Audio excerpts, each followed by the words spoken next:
بسم الله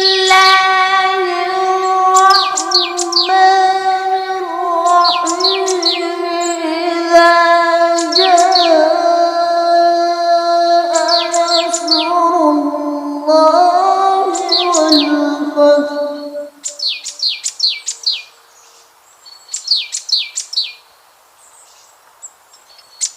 ورأيت الناس يدخلون في دين الله أفواجا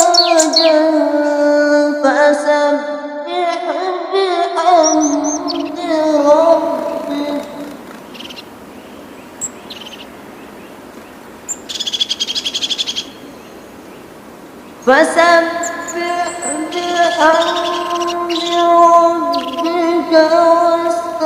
واستغفره إنه كان توابا. صدق الله.